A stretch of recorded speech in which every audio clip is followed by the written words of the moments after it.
Hai guys, welcome back to another episode of Rumah Belajar 100. It's me Bonifalo dari tim kursus bahasa Inggris RBA 100 yang akan selalu menyediakan pelajaran-pelajaran gratis yang berkualitas hanya untuk Anda untuk meningkatkan kemampuan bahasa Inggris Anda.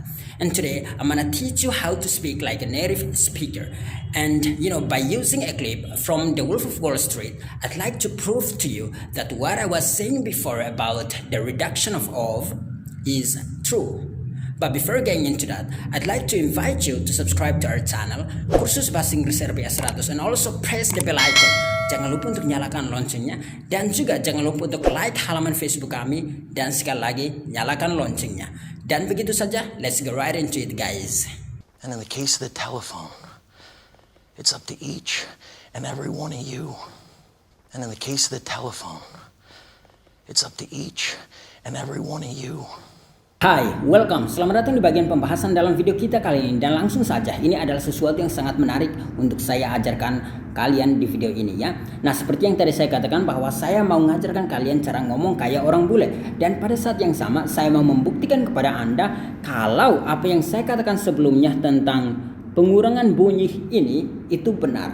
Nah, ini cara Anda lafalkannya adalah of. Alright, bisa of, bisa of. Bahkan ada yang bilang of, nggak menjadi masalah. Tetapi bunyi tersebut bisa dikurangi lagi, alright. Dan itu tadi dilafalkan dengan bagus oleh si Abang Leo dalam cuplikan video yang baru saja Anda tonton. Nah, dia tadi bilang gini ya. And in the case of the telephone. Nah, ini kalau kalian perhatikan, dia kurangin menjadi Jadi bukan of, tapi case. Nah, dia ngomong kayak gitu. Nanti sesudah ini juga aku putarkan yang dia ngomong pelan-pelannya supaya kalian percaya, dengarkan sendiri sehingga percaya. Jadi di sini dia ubah dari of menjadi Bahkan kadang kayak dulu si Kevin Hart, dia ubahnya kayak gini, of ya. Tapi kayak si Abang Leo tadi adalah bahkan bunyinya udah ke A yang halus, kayak gitu, nggak menjadi masalah ya. Itu adalah kebiasaan orang bule aja. Jadi entah of atau atau bahkan kayak nggak menjadi masalah. Nah, ini tadi dia bilang and in the case of the telephone. Nah, ini kita lafalkan, jangan bilang phone ya, tapi phone. Banyak orang Indonesia masih salah melafalkan itu. Mereka lafalkan ini dengan kayak gini. Ini kurang tepat.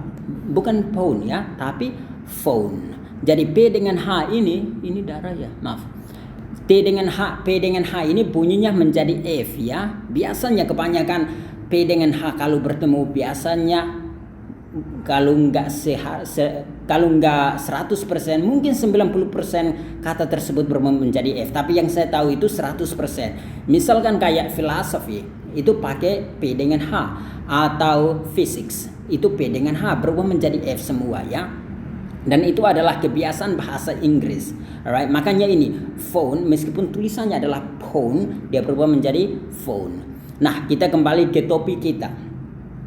Jadi dia bilang in the case of the telephone, it's up to each and every. Nah, ini juga dia tadi sepertinya kalau saya nggak salah, nanti sesudah ini saya tunjukkan karena saya lupa lagi. Ini dia juga kayaknya dia sambungin, tapi nggak tahu apakah dia sambungin atau tidak, karena itu biasanya tergantung kebiasaan setiap orang aja. And every one of you. Nah, di sini ketimbang dia bilang of, dia juga bilang alright, wanna. Jadi dia kayak gini. Dia lafalkannya kayak gini, wanna. Meskipun kayak kedengarannya kayak wanna. Nggak menjadi masalah ya, memang karena bunyi di sini kalau orang ngomong cepat biasanya kadang berubah menjadi A yang halus. Makanya kalau kadang kalian dengar orang British yang ngomong kata-kata seperti ini, mereka biasa entah lafalkannya kayak anggap saja gini, kayak kedengarannya kayak gini, water. Itu karena sebenarnya terakhir bunyi di sini R-nya mereka kan nggak lafalkan. Kemudian yang bunyi terakhir terakhir di sini adalah bunyi Jadi sebenarnya water, tetapi kebanyakan juga Anda dengar kayak water, atau misalkan kata ini, butter. Mereka kan nggak sebutin kayak gitu, itu aksen Amerika. Mereka bilang butter. Nah, itu bunyi akhirnya adalah tapi kebanyakan juga kedengaran bunyi kayak A yang halus, alright. Jadi itu adalah kebiasaan orang entah Amerika, Inggris semuanya sama. Jadi sekali lagi kembali ke topik kita, ini dia lafalkan wanna you, alright. Jadi in the case of the telephone, it's up to each and every one of you. Nah, every one of you. Nah, itu adalah kebiasaan orang Amerika. Jadi enak banget. And in the case of the telephone, nah kayak gitu ya.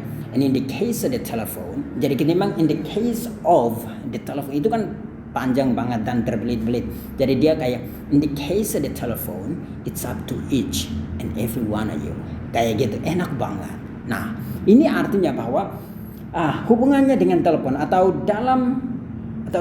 berkaitan dengan telepon, berkaitan dengan telepon itu menjadi tanggung jawab kalian semua atau setiap kalian semua, alright, setiap kalian semua atau setiap orang dari kalian semua, alright.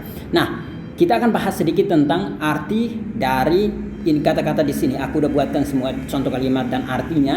Akan tetapi sebelum kita masuk ke sana, saya minta Anda untuk mendengarkan si Abang Leo lagi ngomong secara pelan-pelan dan menunjukkan Anda cara melafalkan kata-kata di sini dengan tepat kayak mereka atau orang bule lakukan. Alright, silahkan tonton video ini dulu. And in the case of the telephone, it's up to each and every one of you. And in the case of the telephone, it's up to each and every one of you. And in the case of the telephone, it's up to each and every one of you. And in the case of the telephone, it's up to each and every one of you. Nah, Anda baru saja selesai menyaksikan si Abang Leo mendemonstrasikan cara melafalkan kata-kata ini oleh dirinya sendiri ya. Jadi dia adalah orang bule, jadi tentunya kita tidak bisa meragukan dia lagi. Dan benar bahwa dia mengurangi of menjadi alright. Nah, mari kita belajar cara menggunakan dulu, karena kalau Anda hanya tahu melafalkan tapi tidak menggunakannya juga sama kan? Nah, cara melafalkannya sekali lagi, cara menggunakannya adalah ini selalu sesudah of atau selalu diikuti dengan someone atau something. Jadi selalu diikuti oleh kata benda, alright. Jadi in the case siapa atau in the case something.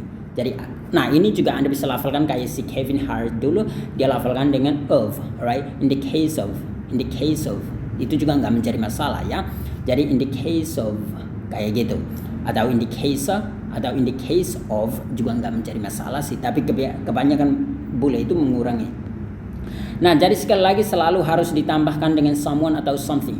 For example, nah arti dari ini artinya kayak dalam kaitan atau berhubungan dengan, dalam kaitan dengan atau dalam keadaan apa ya. Jadi dia biasanya tentang itu, kayak berhubungan dengan orang ini kita harus lakukan ini, berhubungan dengan situasi ini kita harus buat ini, atau berkaitan dengan pelajaran ini yang akan kita lakukan. Nah, Anda bisa pakai in the case of atau in the case of.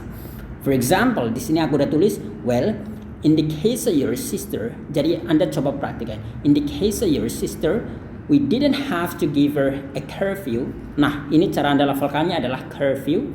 Itu kayak biasanya kalau masa-masa perang, Anda dibatasi untuk tidak boleh pergi dari jam berapa malam sampai besok pagi. Anggap saja jam 7 malam tidak boleh keluar rumah lagi. Nah, itulah yang dinamakan dengan curfew.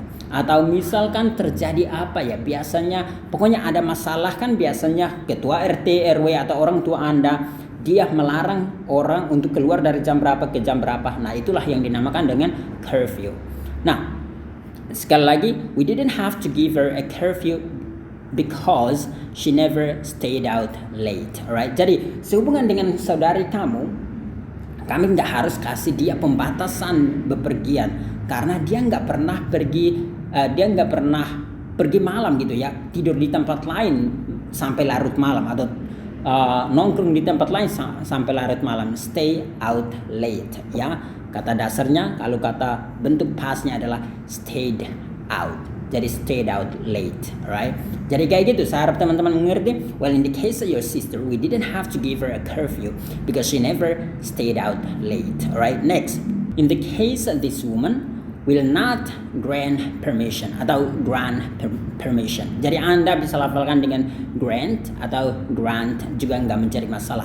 In the case of this woman will not grant permission. Artinya sehubungan dengan cewek ini atau cewek atau perempuan atau wanita ini, kita nggak akan kasih permisi ya. Kita nggak akan kabulkan permisi atau kayak perizinan maksudnya perizinannya. In the case of this woman will not grant atau grant permission. Alright.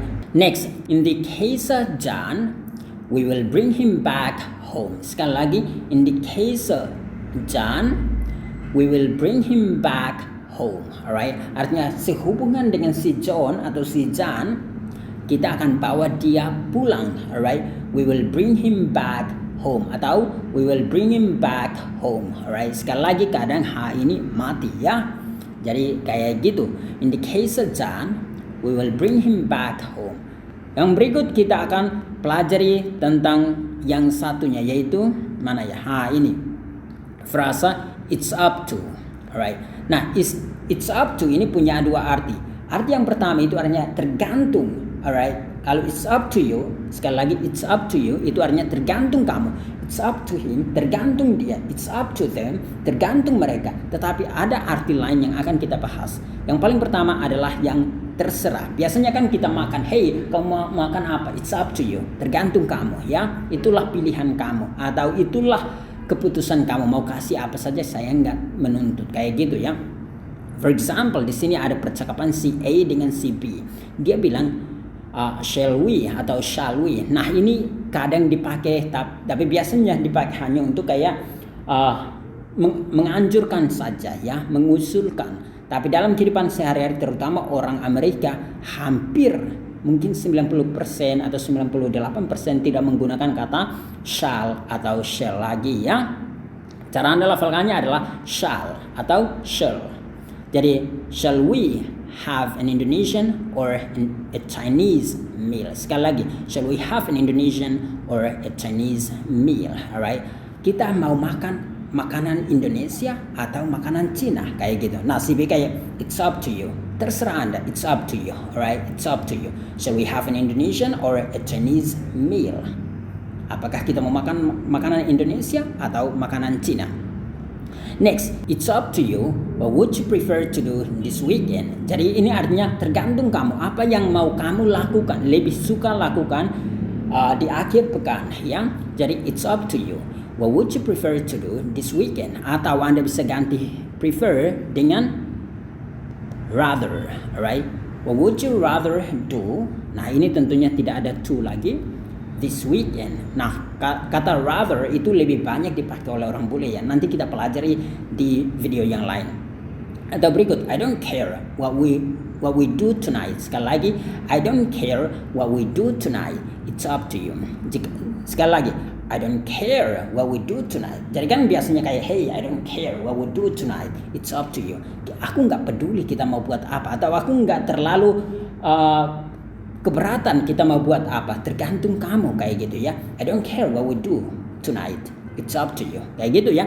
Atau si A ini katakan, what time do you think we should leave to go to the airport? Kapan kita harus pergi menurut kamu kapan kita harus pergi ke bandara? Si B kayak it's up to you, terserah Anda, kayak gitu ya, atau tergantung Anda. Nah, arti lain juga itu artinya kayak itu adalah tanggung jawab kamu. Jadi bukan hanya, kalau yang paling pertama ini kayak kita mau decide kapan atau kita mau prefer yang mana ya, kayak tergantung yang mana atau mau pilih yang mana. Jadi tergantung kamu atau tergantung pada keputusan kamu ya. Kalau yang kedua ini artinya tanggung jawab ya. Kayak misalkan aku akan kasih jelaskan di contohnya ya. It's up to us to help people in need. Artinya itu adalah tanggung jawab kita untuk membantu orang yang sedang membutuhkan. It's up to us to help people in need. Ini bukan berarti kayak itu tergantung kami. Enggak, itu bukan memilih, tapi itu menjadi tanggung jawab. Apalagi kalau misalkan seperti ini. we live in this community, so it's up to us to improve it, alright? Nah, ini artinya itu menjadi tanggung jawab Anda untuk meningkatkan komunitas tersebut. We live in this community. Jadi kita tinggal di komunitas ini. Jadi itu menjadi tanggung jawab kita untuk meningkatkannya, alright? Bukan itu menjadi pilihan Anda, bukan ya. Itu artinya menjadi tanggung jawab. Makanya si Abang Leo tadi itu sebenarnya dia mau katakan yang ini. Dia mau mengatakan bahwa itu adalah tanggung jawab setiap dari antara kalian, alright? Karena itu di tempat kerja Anda nggak milih untuk kerja atau tidak. Kalau nggak kerja ya keluar. Jadi itu menjadi tanggung jawab ya.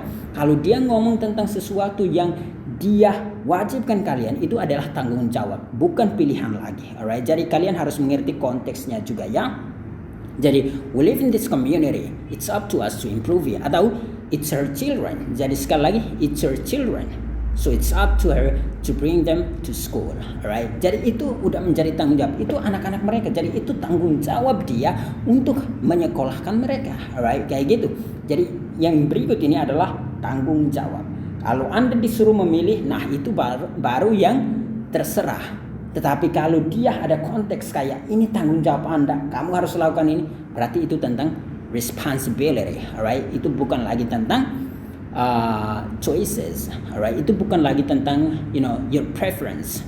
Sekali lagi ya, saya mau mengulangi sedikit saja bahwa kalau ini ada tanggung jawabnya tentang suatu pekerjaan yang harus dikerjakan, berarti it's about your responsibility, tentang tanggung jawab Anda. Tetapi kalau dia minta kayak mau makan apa, minum apa, jam berapa kita pergi, nah itu baru tentang yang kayak your choices atau tentang your preference, tentang kapan yang pilihan Anda, itu baru tentang yang itu ya. Aku harap teman-teman mengerti. Dan begitu saja untuk pelajaran kita hari ini. Sekali lagi jangan lupa untuk subscribe ke halaman YouTube kita Kursus Bahasa Inggris RPA 100 dan juga nyalakan loncengnya di bawah sini. Langsung saja nyalakan loncengnya supaya kedepannya Anda bisa adalah yang menjadi orang pertama mendapatkan notifikasi dari kita dan belajar meningkatkan kemampuan bahasa Inggris Anda. Dan untuk teman-teman sekalian juga jangan lupa untuk like halaman Facebook kita dan nyalakan loncengnya. Caranya klik video ini dan di atas sini ada nama kita Kursus Bahasa Inggris RPA 100 dan klik di samping ini ada simbol belnya. Klik di situ, klik belnya itu dan langsung saja pilih semua video. Dan untuk teman-teman sekalian yang ingin mendapatkan mentoring langsung dari para tutor kita, Anda bisa menghubungi nomor WA salah satu admin kita ya. Banyak orang yang udah minta kita untuk join komunitas kita karena memang murah ya. Jadi Anda langsung saja hubungi nomor WA salah satu admin kita, itu 0813 8719 8968. Sekarang karena ini penting bahwa kedepannya kita akan hilangkan 85% diskon. Jadi Anda harus join sekarang karena Anda hanya bayar 150.000 dan Anda bisa dapat lifetime access seumur hidup. Jadi setiap hari ngomong bahasa Inggris, latihan ngomong bahasa Inggris dengan saya dan teman-teman yang lain di grup WA. Ada materi untuk Anda pelajari, ada tugas yang bisa Anda kerjakan dan ditangani langsung oleh kita para tutor ya. Silahkan hubungi nomor WA ini. Dan terima kasih udah menonton dan jangan lupa untuk bagikan video ini di halaman Facebook Anda, di grup WA ataupun Facebook Anda ataupun ke story Anda. Dan terima kasih, silahkan lanjutkan. Good luck guys.